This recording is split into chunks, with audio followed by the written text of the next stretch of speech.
자, 한 번 더 보시면서 좌우로 보시면서 당신이 있어 행복한 날입니다. 이 영어 단어 중에 이 컴포트 푸드라는 단어가 있습니다. 이것은 무슨 말이냐 하면 이 편안한 음식, 나를 위로하는 음식이라는 뜻입니다. 1970년도에 미국에서 굉장히 유명한 여배우인 이 라이자 미넬리라는 사람이 한 신문사와 인터뷰를 하면서 이 처음 사용하는 이 단어가 대중화가 되었습니다. 단순히 맛있는 음식을 뜻하는 소울푸드와는 살짝 다르게 위로를 주는 음식은 먹을 때도 행복하지만 먹은 후에도 마음속까지 편안해지는 음식을 말하는 것이죠. 사람들은 우울하거나 스트레스를 받을 때, 그리고 몸과 마음이 외롭고 공허할 때에 특별한 음식을 먹거나 추억이 깃든 음식을 먹으면서 위로받기도 합니다. 사람들은 각자의 이 성향과 문화가, 그리고 연령마다 좋아하는 음식이 다 다른데, 어느 한 갤럽에서 조사에 따르면요, 우리나라 사람들이 가장 위로받는 음식을 5가지로 내어놨습니다. 그 첫 번째 음식이 뭐냐면 떡볶이입니다. 두 번째는 치킨이고, 세 번째가 김치찌개고, 네 번째가 삼겹살, 다섯 번째가 이 삼계탕으로 조사됐습니다. 그냥 먹고 있으면 마냥 행복해지는, 누군가가 떠오르면서 그리워지는, 정말 이 음식을 먹으면서 웃음이 지어지는 그 추억의 음식이 우리들에게 있습니다. 어쩌면 이 몇십만 원짜리, 몇백만 원 하는 이 고급 레스토랑에서 먹는 음식보다 이런 음식들이 나를 위로하는 진정한 음식이 아닌가 생각해 보게 됩니다. 이제 추석의 연휴가 시작되었습니다. 명절을 따라 가신 분도 있고 또 명절을 맞이하러 오신 분도 계신데, 명절하면 빠질 수 없는 게 뭡니까?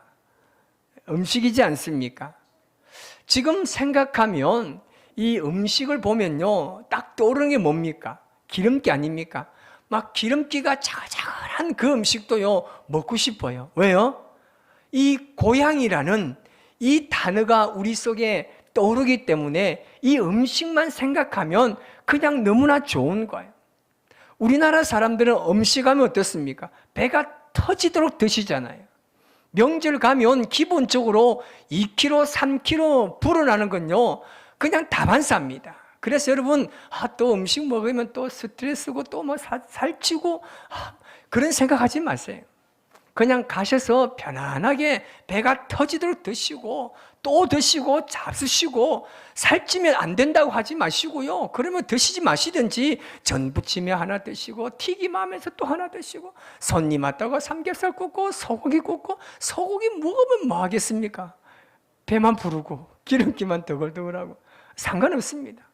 스트레스 받지 마시고 그 음식을 드시면서 함께 즐거워하고, 무엇보다 이렇게 함께 나누면서 먹을 수 있다는 것을 감사하게 생각하시기 바랍니다. 감사하고 드시면요, 살 안 쪄요. 여러분, 기분 좋게 먹으면 뭐라고요? 잘 아시네요. 0칼로리예요. 먹으면 살찐다는 이 아주 특이한 이 독특성을 가진 이 민족적 가지지 마시고요. 먹으면 당연히 살찌죠. 그냥 편히 드시기 바랍니다. 감사하면 드시면 돼요. 제가 여러분들 한 가지 질문을 하고 싶습니다. 여러분, 한 주간 살아가시면서 하나님 앞에 얼마나 많은 감사의 표현을 하셨습니까? 우리가 매일같이 하나님 앞에 감사해야 될 이유가 얼마나 많습니까? 지금도 우리가 이 호흡할 수 있다는 게 얼마나 감사합니까? 이렇게 가족을 만나서 함께 나눌 수 있다는 거 얼마나 감사한 일입니까? 이렇게 함께 모여서 우리가 하나님 앞에 예배할 수 있다는 거 얼마나 감사한 일입니까? 여러분, 우리가 하나님께 받은 그 사랑을 헤아린다면요, 감사할 일들요, 너무나 많습니다. 오늘 본문의 이 요엘서는요, 기원전 8세기경에 이 남유다의 요엘이라는 선지자가 예언하던 시절입니다. 그 당시에 남유다 백성들은요, 정말 이 나라가 멸망의 위기에 지금 닥쳤습니다. 그런데 그 백성들이 어떤 일을 하고 있었습니까? 돈 버는 일에 혈안이 되어 있었습니다. 하나님께서 말씀하셨음에도 불구하고 이 백성들은요, 하나님의 말씀이 들리지 않습니다. 그러거나 저러거나 하나님께서는 계속해서 선지자들을 보내시고 임박한 심판을 예고하셨습니다. 여러분, 하나님께서 선지자들 이렇게 보내셔서 말씀하신 의도가 무엇이겠습니까? 심판하시기 위해서 보냈습니까? 아닙니다. 하나님께서 심판하신다면요, 선지자를 왜 보내겠습니까? 그냥 하나님께서 심판한다면 그냥 때리면 끝나요. 근데 하나님께서는요, 그들에게 바로 때린 게 아니라 계속해서 선지자를 보냈습니다. 그 의도가 무엇입니까? 너희들은 정말 이 죄악에서 정말 돌아와야 된다. 너희들 형식적인 그 옷만 찢지 말고 너희들 정말 마음을 찢고 회개하고 나에게 돌아와라. 그러면 내가 너희들에게 이른 비와 늦은 비를 주겠다는 겁니다. 너희들이 범사에 나에게 대해서 감사하면 나는 너희들의 하나님이 될 것이고 너희들은 나의 백성이 될 것이다. 그러면 너희들은 영원한 수치를 당하지 않을 것이라고 말씀하시는 겁니다. 이렇게 죄악이 가득한 그 백성들을 향해서 하나님은 인내하시고 참으시고 또 참으시고 또 참으시면서 계속 참는다는 말을 또 하는 나도 계속하면서 아멘. 그렇게 하나님은, 우리가 섬기는 하나님은요, 그렇게 인내하고 참아주시는 우리 하나님인 줄 믿습니다.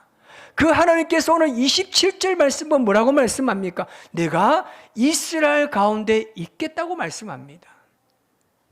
이것보다 더 감사한 게 어디 있겠습니까? 하나님이요, 우리의 삶 가운데 함께 계시겠다는 거예요. 우리의 가정에 함께 있다라는 겁니다. 내가 살고 있는 그 삶의 일터에 하나님께서 나와 함께 하시겠다는 겁니다. 여러분, 이것이 얼마나 감사한 일입니까? 주님이 나의 동반자가 되어 주겠다는 겁니다. 이것처럼 감사한 일이 어디 있겠습니까? 여러분, 남유다 백성들이 멸망을 당하는 근본적인 원인을요, 깊이 내려가 보니까 뭐가 있었습니까? 감사를 잃어버린 거예요. 그래서 오늘은요, 우리가 감사하는 것도요, 우리가 하는 믿음의 고백이잖아요. 그래서 감사가 믿음의 이 고백이 되는 이유에 대해서 제가 세 가지로 간략하게 말씀을 드릴까 합니다. 그 첫 번째는 뭐냐면요, 우리 인생 가운데 일어나는 그 모든 일을요, 하나님께서 주관하고 계시다는 것을 믿는 믿음입니다. 이것이 범사에 감사하는 삶의 출발입니다.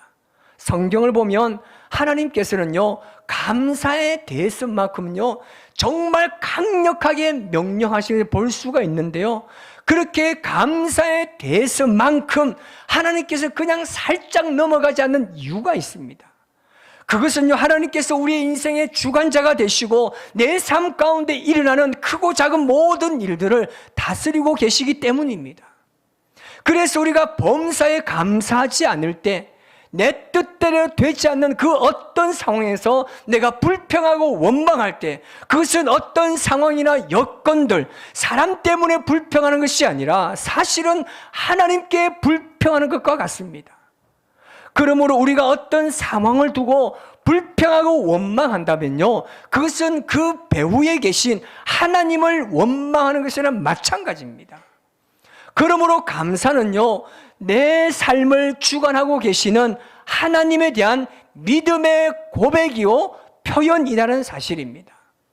그래서 우리는 늘 감사해야 됩니다. 감사가 뭐라고요? 믿음을 고백하는 거예요. 하나님, 오늘 내 옆에 이분이 앉아 계셔서 너무나 감사합니다. 오늘 이분을 또 만나게 해주셔서 감사합니다. 내가 성전에 걸어 나올 수 있는 거 감사합니다. 이게 뭐라고요? 나의 믿음을 하나님께 고백하는 거란 말입니다. 자, 두 번째는요, 우리의 삶에 일어나는 모든 것을 합력하여 선을 이루어내시는 하나님을 믿는 믿음입니다. 지금 하나님께서는 남유다 백성들을 향해서 선을 이루시기를 원합니다. 그래서 멸망 직전에 지금 하나님께서는 끊임없이 그들에게 선지자를 보내시면서 그들이 피할 수 있는 길을 지금 내어주시는 겁니다. 회개하고 좀 돌아와라. 그러면 내가 품어주겠다는 거예요. 그래서 내가 완벽하게 그 그림을 하나님께서 완성하시겠다는 겁니다. 우리가 로마서 8장 28절에 보면요, 모든 것이 합력한다는 말이 나옵니다. 여기서 모든 것은요, 이 모든 것이 합력하여 선을 이룬다고 했는데, 이 모든 것 안에는 어떤 것들이 들어가 있습니까? 다시는 겪고 싶지 않는 우리의 삶의 실패가 이 모든 것 안에 들어 있습니다. 우리가 했던 큰 실수도 여기 다 들어가 있습니다. 사람들 앞에서 감추고 싶은 모든 일들과 그 행적들, 그 모든 것들이 이 모든 것 안에 들어가 있습니다. 그렇다면 어떻게 이 모든 것 안에서, 이런 상황에서 우리가 살고 있는데 이 현실에 대해서 과연 내가 어떻게 감사할 수 있겠습니까? 하나님께서 우리의 삶에 일어나고 있는 크고 작은 모든 것들, 정말 내가 원하지 않는 상황, 내가 피하고 싶은 상황, 정말 창피스럽고 부끄러운 일들로 인하여서 내 자존심이 무너지고 내 자존심이 완전히 땅에 떨어지는 이 상황이 된다 할지라도 하나님께서는 그 실패와 상처와 아픔을 가지고 역사하셔서 세상을 축복하시는 축복의 통로를 쓰신다는 것을 믿는 믿음이 합력하여 선을 이룬다는 것입니다. 그런데 이것은요, 그냥 쉽게 그냥 되는 게 아니지 않습니까? 이것이 얼마나 큰 축복인지 우리가 실패를 경험해 보지 않으면, 그 실패를 통해서 내게 축복하시는 하나님을 경험하지 않으면요, 하나님께서 나를 사랑하신다는 것을 깨닫지 못합니다. 다른 사람한테 내가 칭찬을 받기보다는 내가 미움과 원망을 살 수밖에 없는 그런 실수를 했을 때, 그래서 모든 사람들이 나를 향해서 등을 돌리고 손가락질하고 비방할 그때 우리가 비로소 하나님 앞에 나오면 정말 하나님께서 나를 무조건적으로 사랑하시고 나를 얼마나 아끼시는지, 나를 얼마나 기뻐하시는가를 느낄 수 있다는 것입니다. 그래서 하나님은 우리의 삶에 일어나는 그 모든 일들 속에서 하나님의 계획을 펼쳐 나가시는 겁니다. 이것을 믿으시기 바랍니다. 이것이 가슴으로 와닿지 않는다 할지라도 이것을 감사로 믿음으로 고백하는 거예요. 여러분, 하나님 앞에 감사할 수 있는 가장 중요한 이 마지막 근거를 제가 말씀드리면요, 이 세 번째는 바로 하나님이 나를 사랑하기 때문에 그렇습니다. 오늘 본문 27절 말씀을 우리 같이 한번 읽어볼까요? 그런즉 내가 이스라엘 가운데 있어 너희 하나님 여호와가 되고 다른 이가 없는 줄을 너희가 알 것이라. 내 백성이 영원히 수치를 당하지 아니하리로다. 아멘. 여러분, 하나님 입장에서 보세요. 정말 속 안 상하겠습니까? 내가 그렇게 좀 살아달라고, 그렇게 뭐 거창한 그런 부탁도 아니었습니다. 그냥 이웃 좀 사랑해 달라고. 네가 정말 미워하는 그 사람 그냥 좀 손만 네가 좀 먼저 내밀어 달라고. 하나님께서 이렇게 말씀하셨는데 그들은 하나님을 버렸습니다. 우상을 더 하나님처럼 섬겼고 고아와 가부를 돌아보지 않았습니다. 오히려 자신들의 배만 불리기에 급급한 그들의 삶을 보면서 하나님의 마음이 어떠했겠습니까? 그런데 지금 하나님은 뭐라고 말씀하고 있습니까? 내가 좀 이렇게만 살아주면 내가 다시금 받아줄게. 그러면 나는 너희 하나님 될 거다. 여러분, 이런 하나님이 어디 있습니까?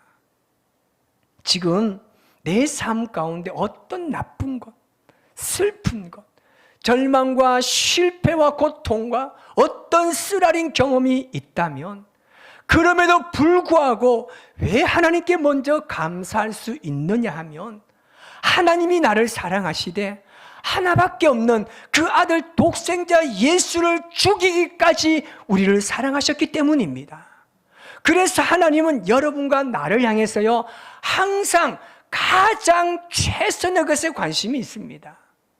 하나님은 언제나 어떤 일을 해도요, 우리의 최상을 생각하시는 분입니다.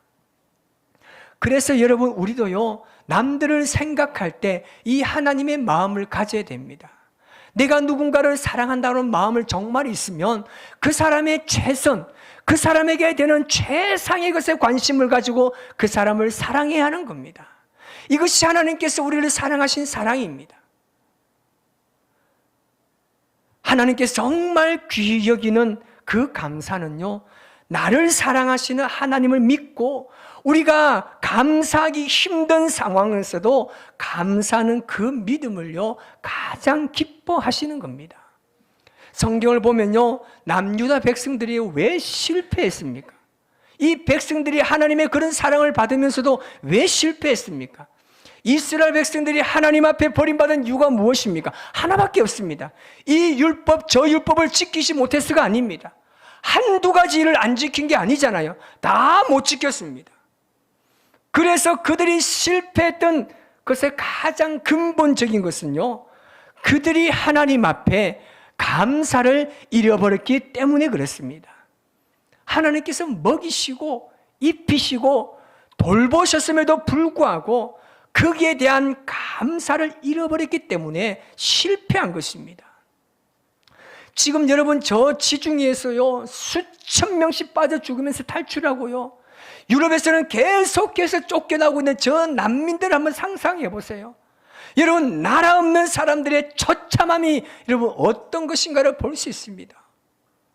제가 캄보디아에서 이 톤넨삽 호수에서 이 선상교회에서 사역을 하고 잠시 이 배를 타고 수상 가옥이 있는 이 호수를 구경 간 적이 있습니다.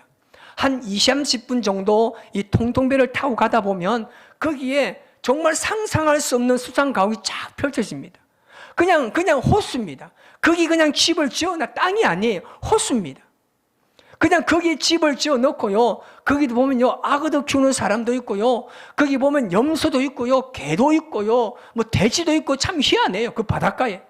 그런데 거기서요, 물고기 장수도 있고요, 고기 파는 사람도 있고, 슈퍼마켓도 있고, 거기 주유소도 있고, 별로 놀라워하지 않는 여러분들, 제가 놀랍습니다. 정말 너무 신기해요. 그런데 거기에 사는 사람들은요, 월남이 패망할 당시에 베트남을 탈출한 사람들이 모여 사는 곳입니다. 이 사람들이 나중에 통일이 되면 베트남 정부에서 자신들을 받아줄 줄 알았는데, 이 베트남 정부에서 나라가 힘들 때 나라를 배신하고 떠난 사람은 다시 받아줄 수 없다고 해서 그들을 받아주지 않았습니다. 캄보디아와 가깝다고 해서 캄보디아 정부도 이들을요, 그들의 민족으로 받아들이지 않았습니다. 그래서 이들은요, 국적도 없어요. 어디 선뜻 받아준다는 나라도 없습니다. 그래서 그들은 호수에서요, 평생 난민 생활하고 살아갑니다. 이 얼마나 비참한 인생입니까? 제가 그들을 보면서 너무나 마음이 안타까웠어요. 국적이 없는 거예요. 그런데 캄보디아는 그냥 인도적 차원에서 그들을 그냥 살게 해주는 겁니다. 2015년 11월 달에 그 파리에서 여러분 끔찍한 테러가 있지 않았습니까? IS가 시내 여러 곳에서 동시에 테러를 일으켜서 140여 명이 죽지 않았습니까? 우리나라는 어떻습니까?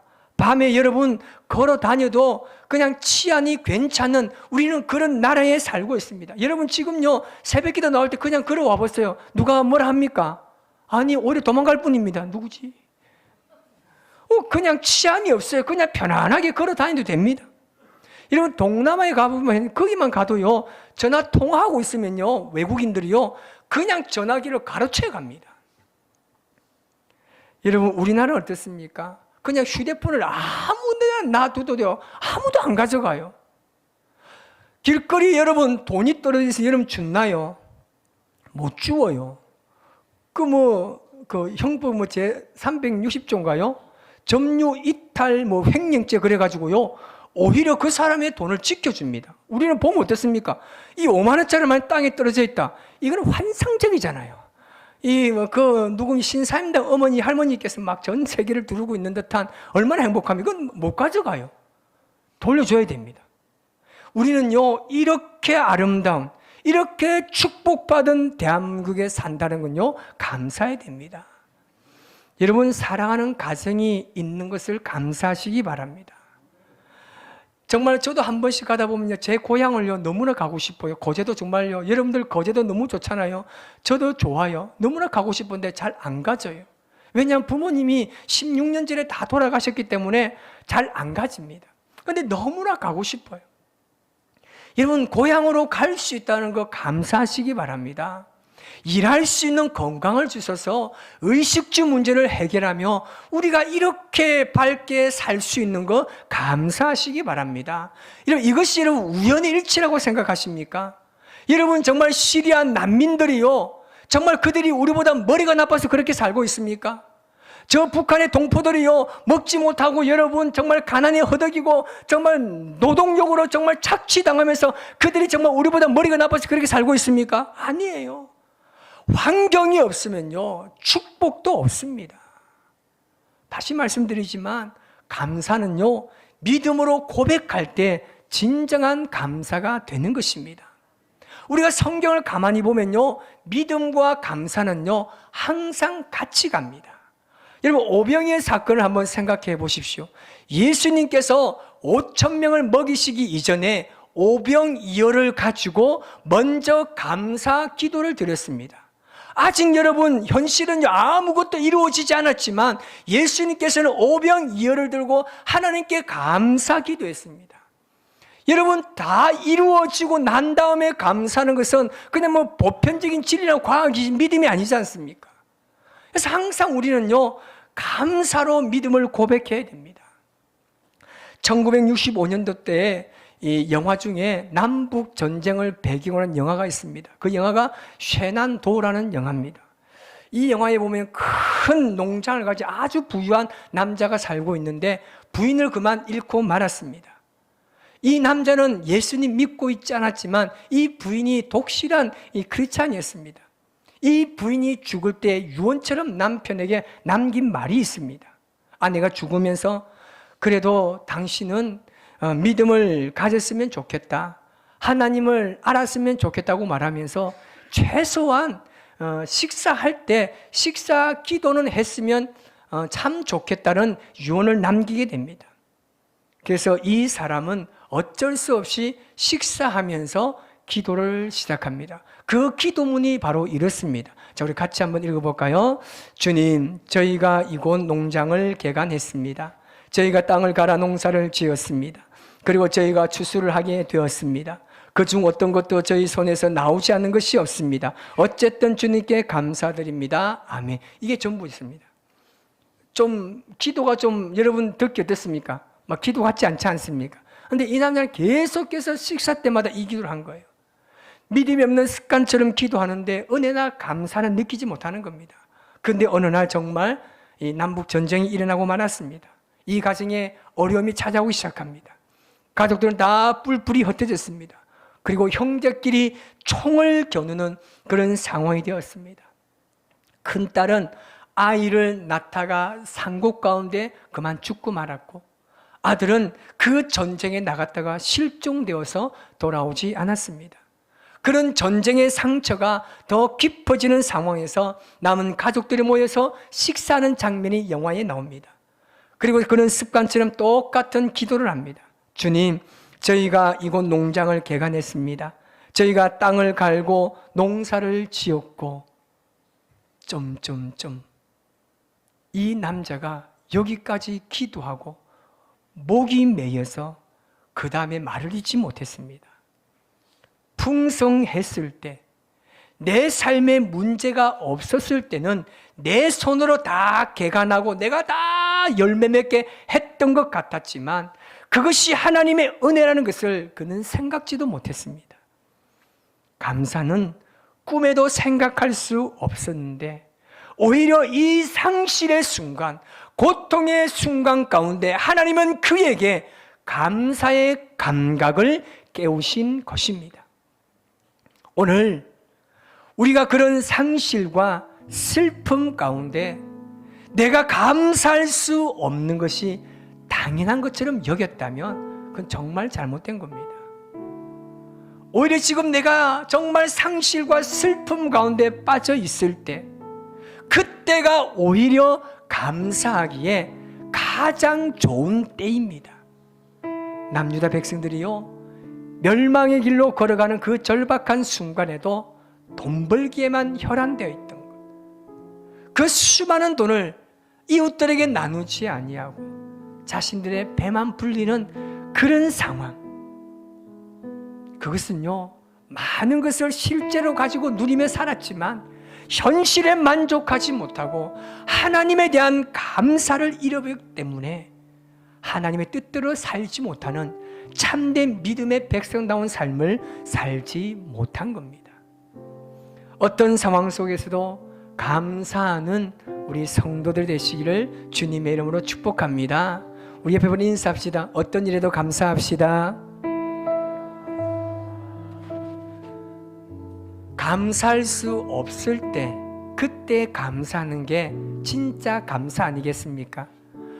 정말 절체절명의 내 인생과 내 가정과 내 삶에 일어나는 그 어떤 사건, 그때 우리가 감사로 고백하는 그 감사가 하나님 앞에 진짜 믿음의 감사라는 것입니다.